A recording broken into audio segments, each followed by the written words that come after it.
Welcome to Ask a Puppy Trainer Show. This is where we answer all of your questions about puppyhood. I'm Bethany. And I'm Sparky from the Puppy Academy. We're excited you're here. And now, let's get to the show.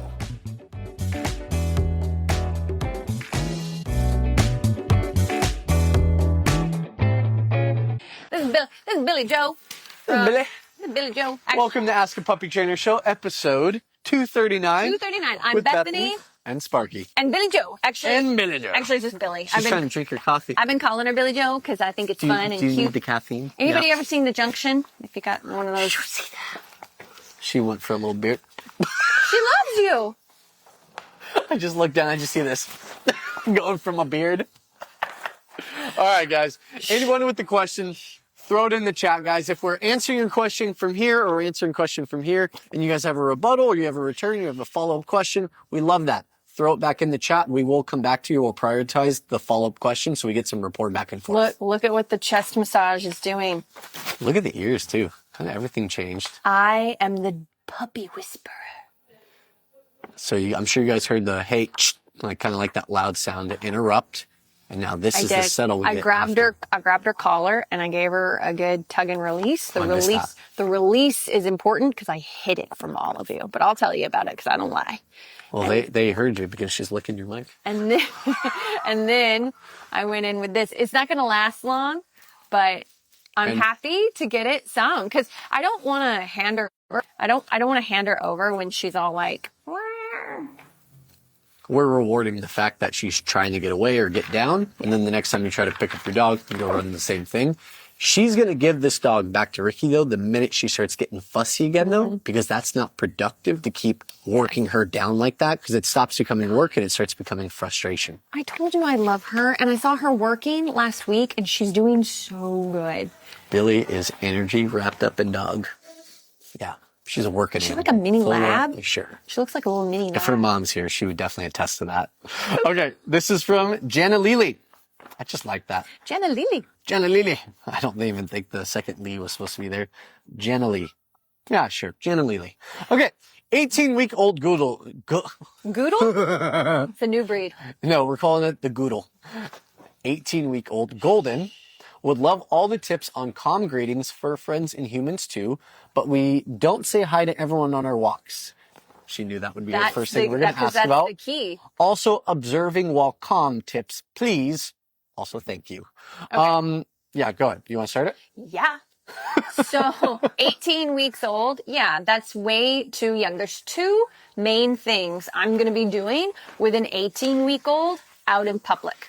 One is going to be putting them on a long lead. And by long lead, I don't mean like 30 foot. I'm talking like 10 to 20, and I might use probably around the 15 foot. And depending on where I am, if I get closer to a kid's area, I'll suck it up to the 8 to 10 mark. And I'm actually going to I'm not trying to heal with an 18-week-old by a kid's park. I'm going to let him go out, and then I'm going to call him back for food. And there's no sit, there's no down, there's no stay. If the dog's really focused, I will do come sit food, but that might take some time. And then just break, and they can do what they want. They're going to, soon as they run away from me, which is going to be pretty quick with distractions, I just call them in again. So I'm doing 30 repetitions in 15 minutes, and then I'm moving to a quieter area or I'm going home. Like truly, like that's it.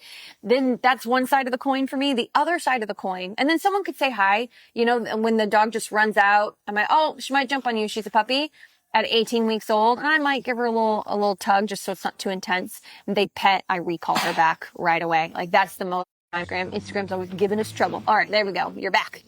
The other side of the coin is I'm at a distance from that kid's area or just anywhere in the park.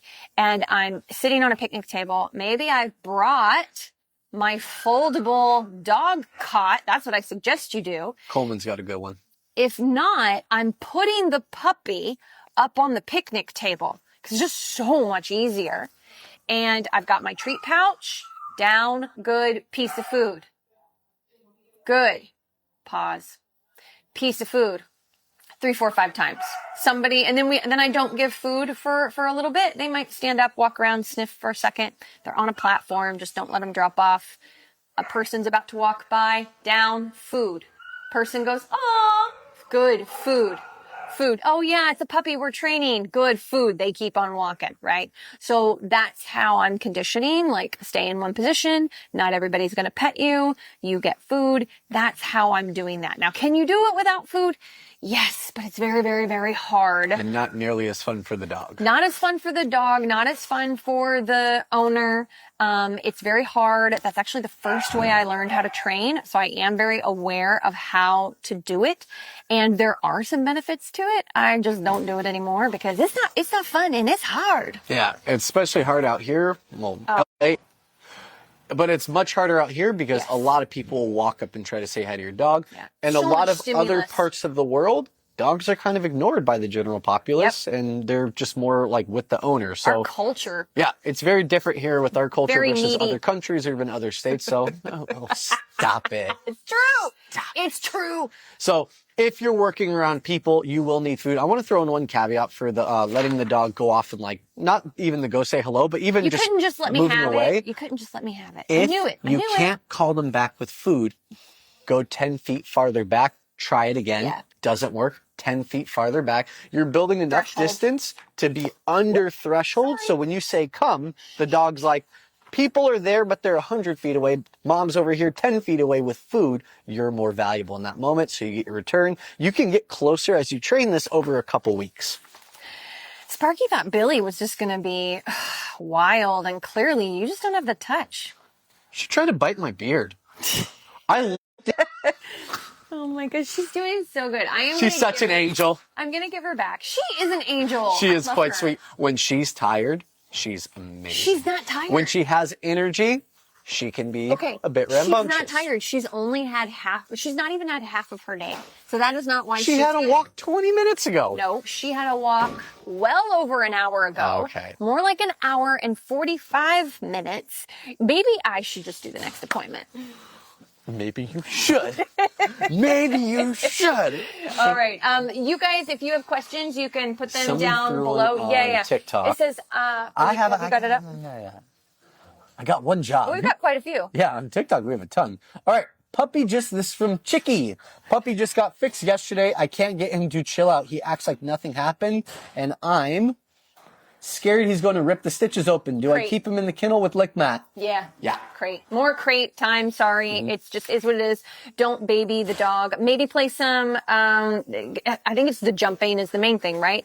And so you could, so I would do more work in the yard, like put them on a leash and do just what I explained when I was holding Billy for that other woman who asked about like calm work and trying to teach your puppy how to be calm. I would put that dog on a lead in the backyard. Any shenanigans trying to jump up on me, nip me, pent up energy, you're going to take the leash just on flat collar. I like martingale collars to work with puppies, really small puppies harness. You're just going to do pressure straight up in the air. Don't lift the dog up off the ground, but just do pressure. They calm down. Don't say anything. That's what we did with Abby today at the park. Abby started getting rambunctious. She's such a happy doodle. She's really sweet, but she just got the zoomies and I was just like, freeze, don't do anything. And then she just like went to the end of the lead and just like started spitting. And it's sounds like Abby. Pressure up, but don't say anything. She calms down, relax the lead, calmly walk away. And she just pranced right along with it and then started training again. And so that's, handle that in that way. That's how I would release energy. And then, more kennel time for a few days. She asked about the licky mat too, and that was something I wanted to address. I don't make the licky mat the thing that keeps them calm in the crate. It's something that can initially calm them in the beginning of putting them in the crate, but it's not going to be my solution for calm because that means you're not actually getting a real big calm. That dang Instagram.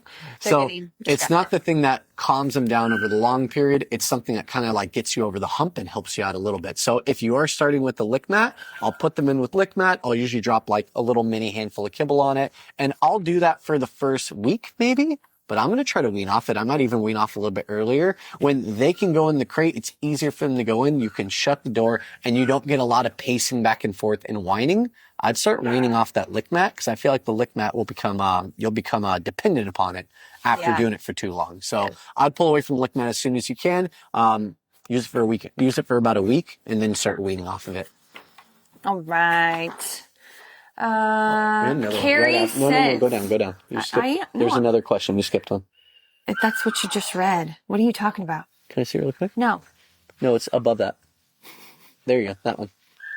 Oh. I want to acknowledge that question because we get that a lot. Kaylee says, my dog is terrified of everything. What do I do? Please help.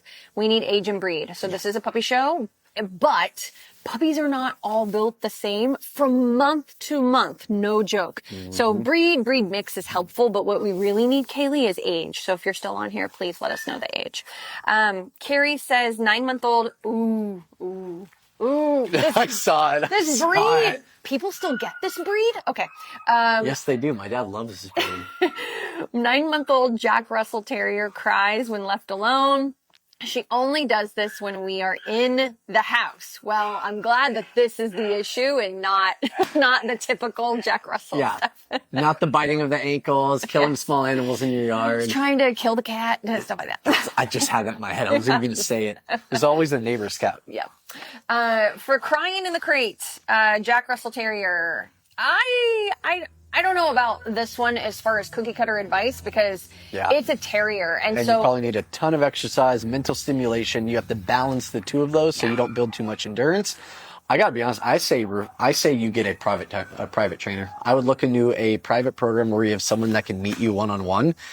Frankly, doing an online program, I would want someone to hold my dog's leash and show me what to do with the Jack Russell because their energy is so different from a normal breed. Like your lab, your retriever, your gold, like all of those breeds, they're more cookie cutter breeds in the sense that everyone knows about them. Jack Russell Terriers are very difficult to train. They're specific. They're very specific and they're very smart, very willful. Now I have worked with a few soft ones, so I'm not saying that they're all like that.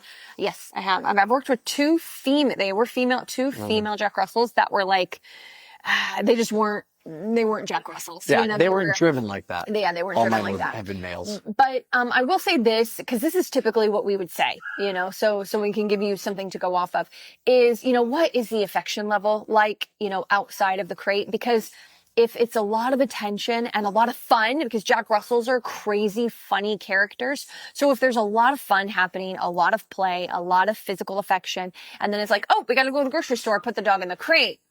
That could be where the problem is.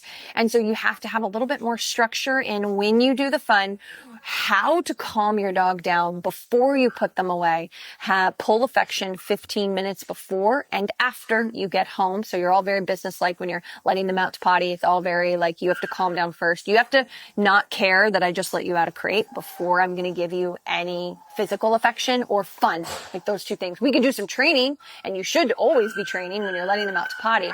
But that would be what I like, just the cookie cutter advice, but that might not be enough because there might be another underlying problem here where what I just said is like a Band-Aid. It might work for a few days or something like that. Yeah, genetics might overtake standard training advice. And so you might need a little bit more help in that arena. I would also just say, if it's when you're home and the puppy knows you're home, can you be a little bit more like a sleuth? Now, I'm not saying your dog won't know that you're home, but a little bit more ninja-like. So crate is on the other side of the bed, not next to where the doorway is, where they can hear and maybe even see under the doorway, waiting to hear footsteps, things like that. So it's on the other side of the bed. There's more of a buffer of noise, white noise machine, humidifier, fan. So maybe you're covering the crate as well, even the front, as long as there's some circulation happening in the house. If you don't have AC, like where we live, a lot of places don't have AC. We keep the back flap open. But anyway, the front is completely covered. So the puppy's not like watching for shadows under a door, So anyway, that's kind of like just the checklist. Anything else to add? Nope. Okay. Nope. You gave a hell of a checklist. All right. No, I gotta go. 22-week Newfie. How long should you let him out for playtime? Well, we don't really necessarily just do a playtime. We do an activity time. So it's a couple different things. It's a physical exercise, whether it's walk or play, or even like recall training in your front yard for walk and play. It's like movement. The second one is mental stimulation. That's your come, play, sit down. Like anything that requires your dog to think about something, give a response, and then wait for you to respond back, like saying good and giving a treat. And then you need some kind of existence. So my playtime, that kind of happens either first or second when I bring a dog out of the crate, after I get my potty, after I get a little bit of enrichment. But I always go off of what the dog needs. So a Newfie is going to be a little bit lazy, like 22-week-old Newfie, maybe not as much as an adult one. So if I get a lot of energy out of this puppy coming out of the crate, a lot of like hand biting when I'm trying to train, I'll pull out a toy, I'll do play until the dog starts settling down a little bit. I am personally, as a dog trainer and also as someone who raises and works with a lot of puppies, going to switch from play when that dog settles a little bit into training so I don't overstimulate with play and create more of like a nippy puppy who's overstimulated. So I'm doing constant switching. I'm doing play until they get a little tired, switching to training for the mental stimulation till they get a little bit tired. And then I'll do existence, which is just doing like a supervised separation. They get to be around you. They could have a leash on their collar, just tied to your hip. They could be back tied. They could be on place. They could be in a playpen. So I'm teaching them how to exist in my environment without always wanting something from me. Don't skip that unless you have some crazy Malinois or something like that where they can't do it yet and you got to do crate time. That's understandable. But if you can do it, do it. Or emotionally immature puppies, you train them for 20 minutes. They look exhausted, but they're still doing zoomies. Those dogs kind of just have to go back to the crate. They don't have the mental capacity to exist at their age. So your last thing was, how long should I leave him out of the crate for playtime? He passes out outside. If he's passing out, that's kind of like my supervised separation.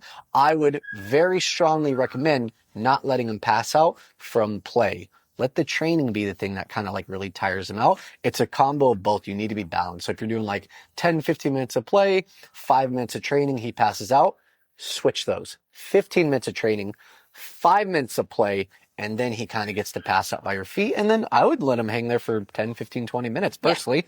And then when he kind of starts like getting up and looking around, if it's been a little bit since he's been out of the crate, I'll give one more potty. Then put him back in the crate, especially if he's been moving around and playing a lot. It's such a good balance. It's such a good balance. All right. I love this question. And I'm going to try not to get... Why do you have my phone? I know. I'm going to try... You have your own. Because nobody's asking me questions on Instagram. This is FOMO. They don't like me. This is FOMO. All right. But I love this question. And I'm so curious to see what you say to my answer. God. I'm so curious. Okay. Because I don't think we've been asked this before. Oh, you got my interest now. If we have, it's been years. Okay. Ooh, Peculiar Pines says, I want to become a dog trainer. What are your suggestions in taking these steps?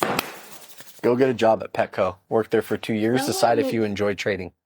Okay. Well, that's not terrible, but that's not what I would. That's what I did. If you can train at a big box store that only does positive reinforcement only, so you're very trapped into doing a single style of training and you still enjoy working with dogs, I will take my hat off to positive reinforcement only trainers because I know. I think you have one of the hardest jobs in the world, only using food and not saying the word no. If I can do that, I would then move into other categories if you have an interest in doing it. That's what I did. I worked at Petco for 5 or 6 years, and I built up all my skills, learned how to work with puppies without corrections or training tools until I got good enough and I felt like I was ready to take that next step and go to a new company and work with people that were a bit more advanced. She was so excited for this question. Oh, Bethany, I'm sorry. Did I steal it from you? I thought you were mad at the answer. All right, come back, Bethany. Come on, give your answer. She's so sad. I stole her thunder. I stole her thunder. Oh, she's like actually sad right now. What were you going to say that was so dang important? Sorry, I don't mean that insultingly, but like you left the room. What was so dang valuable? It's not about value. I was excited. Oh, well, show your excitement. I gave mine. Now you give yours. That's like a personal opinion question. I love that. That pillow hurt. That's a hard pillow. Yeah, dude, you smacked the It really is. You smacked the crud out of me. So, like, I play with my little girl who's 2.5, and I hit her way harder than that with our pillows. So it was like muscle memory, but these are hard pillows. I would say I'm sorry, I'm not. She's not sorry. I stole her thunder. Like, not even I'm going to hear about that for the next 2 weeks. Like, not even a little sorry. How'd you get into it, Bethany? No, it's not about me. I got into it in a lot of different ways, and I just wanted to give you what I would do if I was you. And it's the slow way. I'm sorry. That's a slow way. So that sucks. So for us, balanced training is very important, and it's the epitome of life. It's the 4 quadrants of life. You cannot take a quadrant away from nature. and have a balanced life, in our opinion. However, I have worked with many, many, many trainers over the years who come in and they want to be a balanced trainer. And so we're showing them all the ways, and there's so many tools out there to choose from, right? And I really struggle with a lot of them. And this was earlier in my career. I'm much better connection. Early in my career, I end up working with a lot of trainers that are too reliant on tools. And their verbal skills, their handling skills, their body language skills are really, really left just wanting more. And I know that they're not doing their due diligence with the owners because they're not going to have the same skills. So anyway, what I was going to say, because of that, because of you. So what I was going to say is find the best positive reinforcement trainer in your area. And if they won't pay you, if they're not interested in hiring right now, be like, can I shadow you on weekends? And just get in there and find a way to work with the best positive reinforcement trainer in your area. If you live somewhere like where I grew up and it's really hard to find something like that, Michael Ellis has many excellent programs on and he is a balance trainer, but just on positive reinforcement, marker training. Because if your markers stink, there's no amount of tool usage that is going to save you. Yeah, you'll be able to help a few people. Timing is everything. Yeah, you'll be able to help a few people, but you won't really you won't really make it. And so that's why what he said, about the positive reinforcement, it's so important. Your timing, visualizing what you're seeing with the dog, it's crucial. Now, how do you get your hands on dogs? You got to go to your humane society. You got to go to a rescue. You got to start being a regular. They are not going to let you use tools. They're going to say, here's this wild German Shepherd lab mix on a harness. Or a slip leash. Go take them for a walk. You know what I mean? And so that's what you need to do. You need to start volunteering. Start videoing what you're doing, watch it back. Stuff. That's how I learned. This is good because stuff right here. We did not have, I may not look it with the ring light, but I'm an old lady. And so I was around when we didn't have any of this internet stuff to help us out, okay? I had VHSs and DVDs to learn stuff from, all right? So anyway, I videoed myself. I watched it back. I was like, well, that sucked. And I did it better the next time. So that's the other thing. For balance training, instead of going like, oh, I want to learn about tools, lean into dog psychology. Mm-hmm. So not the stuff now, the early days of Dog Whisperer, 20 years ago. That's what I'm talking about. Lean into the dog psychology, the body language of things. Sherry Lucas, Brian Agnew, those are really good references as far as like the trainers to follow. I think Pack Leader Dogs on Instagram is another one. It's a really big, I like Pack Leaders. Yeah, really big, tall guy on the East Coast. Lean into that stuff. You do that for 3 to 5 years, and then you start learning tools, and no one can stop you. That's not gonna say. You know who's got a lot of good sayings that I've actually copied a few of them even? Veteran dog trainer. I recently started following him. A few of his videos popped up in my feed. Is he going to be offensive? I don't know. I actually haven't seen his training part, but I've been watching a few of his consultations. They're 5, 6, 7 part consultations, 2 hours of talking. Mm-hmm. And the amount of he just says stuff. I'm like, man, that sounds super spiffy. I really like how that sounds. And he goes over theory, he says something that's catchy to a client that their brain can latch onto. Then he explains it, and then he relates it to their dog. I just thought it was a really, really good person for someone to listen to who's new into dog training, for them to create connections with behaviors and mannerisms. So that's another one I'm going to recommend is Veteran Dog Training. And can I just tell you something? I'm getting a bit preachy here, but you have 2 ways of getting good at communicating with people. 2 main ways. One, you write it down. So those phrases he's talking about, he will not remember them unless two things happen. One, he writes it down because it has a different, it's just different for the brain. I'm not going to go into it, but it's different for cognitive memory. He's going to write it down and then say it out loud, practice it, and, throw it around in a few lessons and see how he likes it. Or if you are going to type it out, have it on your phone. And so when you're doing a lesson or you're just talking with someone, you're like, you know what? There's something that relates to that. Let me just look at my notes here real quick. Oh, yes. And then say it back. You've got to repeat it. You've got to repeat it over and over and over again. So you don't have to reach for the phrase. It's just right there for you. That's another way us old people learned how to communicate with people back when, we had to do that. You're in that camp too. You're not that much behind me. No, I'm pretty close. Genetic loads the gun, environment pulls the trigger. I was trying to remember what it was. Yeah. I even texted her after I watched the video. I was like, hey, I like this. Oh, no, it was instinct loads the gun, environment pulls the trigger. And she was like, genetics. And I was like, oh, that's good. Yeah. I actually rewatched the video. It said genetics. It did say genetics. It wasn't instinct. I remembered it incorrectly. For the win. Yeah. All right, guys. There's just some sayings that resonate with us. They really do. And resonate with people. All right, guys. Well, I hope you enjoyed this today. I'm sorry we didn't get to all of your questions. We were a little late, and then we definitely kind of got into it a little bit, but it was fun. So we'll see you all next week. Same time, same place. Bye. Thanks for tuning into Ask a Puppy Trainer Show. We hope you found some advice that you can use to help make puppyhood a little easier. Don't forget to join us live every Wednesday at 1 p.m. Pacific Time on Instagram or TikTok at The Puppy Academy. This is where you can get a chance to ask your burning questions in real time. And if you want even more puppy guidance, visit our website at thepuppyacademy.com for info on joining our online puppy school. If you enjoyed today's episode, please consider subscribing to our podcast and leaving us a review. These reviews let more people find us and supports us on our mission to help as many puppy parents as possible around the globe. Thanks for listening, and we'll see you in the next episode.